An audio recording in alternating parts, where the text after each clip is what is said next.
I've been alone with you inside my mind. And in my dreams, I kissed your lips 1,000 times.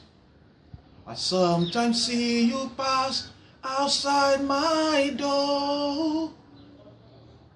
Hello, is me you looking for? I can see it in your smile. I can see in your eyes. You alone I ever wanted. My arms are open wide, 'cause you know just what to say, and you know just what to do. But let me start by saying, I love you. Yes, this is a beautiful song from the world-renowned musician Lionel Richie. He is my favorite. Yes, he's my favorite when it comes to love songs. And I use this song to express how beautiful love is and how powerful love is. And I believe that you all know, you understand that love is so powerful.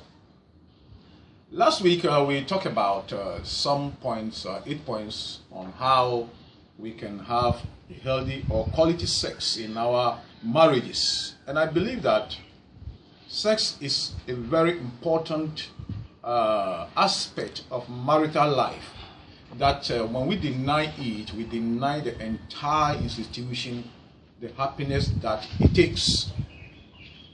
Last week we dwelt on, or we started with 2 points. The first one was that, sex must not be done unprepared. One must have a mental preparation when it comes to sex. The second aspect that we tackled was that one must not use sex for conflict. One must not use sex for conflict or conflict resolution. When you have a conflict with your spouse, you don't use sex to resolve it. It is not right. The third thing that we're going to learn today about quality sex is that when you don't have to abuse sex, do not abuse sex. What do we mean do not abuse sex? Sex is a fun. It's a two-way, a combination of two persons who have agreed. And it must not be done as a way of punishment or as a way that one is not prepared and then you just jump into it. Sex abuse has led to some divorces that we have heard of so many times, and sometimes when one party complains, the other one says, especially in the Christendom, one party says that the Bible says that you shouldn't deny each other, and so every time you have to do it, Yes, it's so, but if your spouse complain of a problem health-wise and say, sweetheart, today I'm tired, or maybe I have a problem with my body and so I don't feel for it, please understand the person, just compromise. Understand the person and then move on. Don't just say because Bible says that we have to do it, so we have to force the person to do it, and he doesn't like it and you are just doing it. You are abusing it, because it must be two-way thing. You have to enjoy it. You have to enjoy it together. One person shouldn't feel it as a way of punishment and the other one see it as a way of excitement. So that is what we mean by you don't abuse it. And I have counseled a lot of people, and so many people come around and say a whole lot of things about how they have been abused by sex by their own spouses, which is not good. So let us learn how to do it properly so that we will not abuse it. Okay, we will not abuse it. And even sometimes, the more you do it, sometimes it becomes a bored sometimes, So we leave an interval, and then we do it properly so that when the time is due, we all enjoy it equally.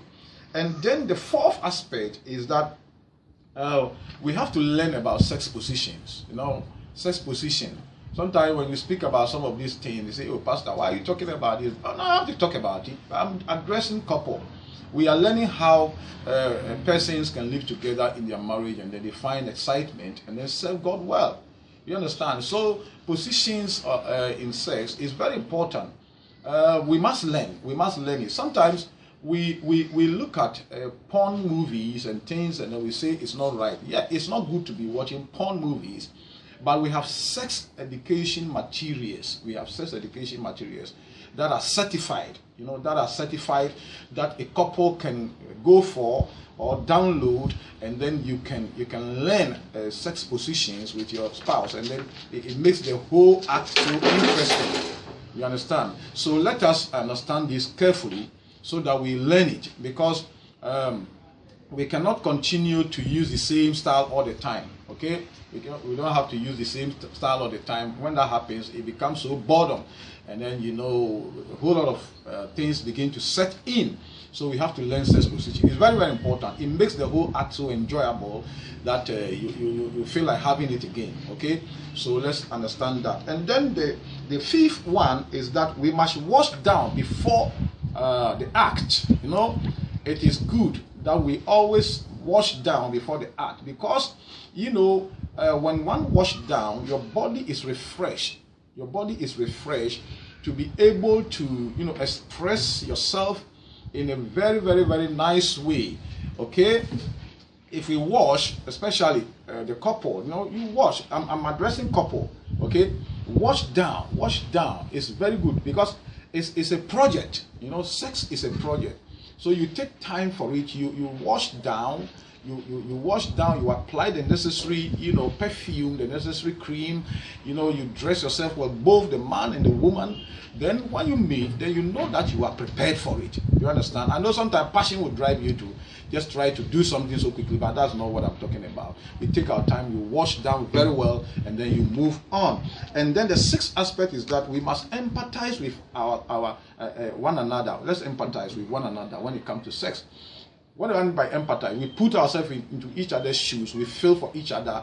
You know, we don't become selfish when it comes to the act of sex. We begin to assume that we are feeling the same way the other party is also feeling, and that adds some kind of excitement to the whole act. So we must take note of that. And then the sixth aspect, the seventh aspect is that there must be dialogue. You know, some people, when they are into the art, they don't talk, they don't communicate. You know, there must be a dialogue. You ask questions. You ask questions about how things are going. Are you enjoying it, or you are not enjoying it? You know, when you begin to talk, you begin to dialogue, and within sexual intercourse as a couple, you enjoy it more. You know, it increases your libido. It increases you to give more, to receive more, and also to prolong. Okay, you prolong in the act. So it will help you to balance yourself well, so that you understand that two of you are really, really having good time.